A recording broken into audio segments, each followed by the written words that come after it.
আমি কোন জেলার মেয়ে জানো? তো কি হইছে? যশোর জেলার মেয়ে। পারি অন্যরকম বুদা দিল যশোরের মানে তো সবই ভুট্টা খাইতা পিছন মাইরা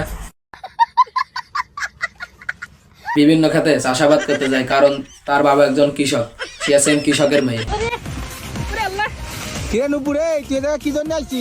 আবার উনি জিজ্ঞাসা করে উনি ভুট্টা খেতে আসছে কিসের জন্য জানেন? উনি দেখতে আসছে যে ভুট্টা খেতে ভুট্টা হয়েছে।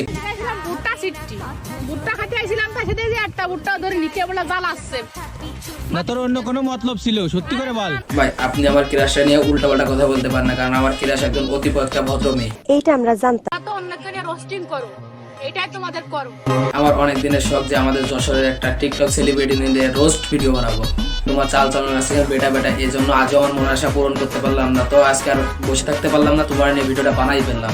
আজ একটা বিরাট ফাটাফাটি হই। হ্যাঁ, যে কিনা আমাদের যশোর জেলায় বাড়ি, টিকটক সেলিব্রিটি, তার নাকি রয়েছে মিলিয়ন মিলিয়ন ভিউ। তার নামটা হচ্ছে নূপুর।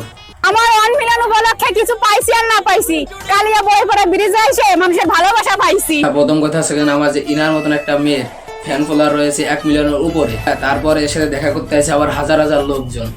হ্যাঁ, তারপর আমার জানতে ইচ্ছা করতেছে এই মেয়ে এত ফেমাস হইলো কিভাবে, এই মেয়েটা করে কি?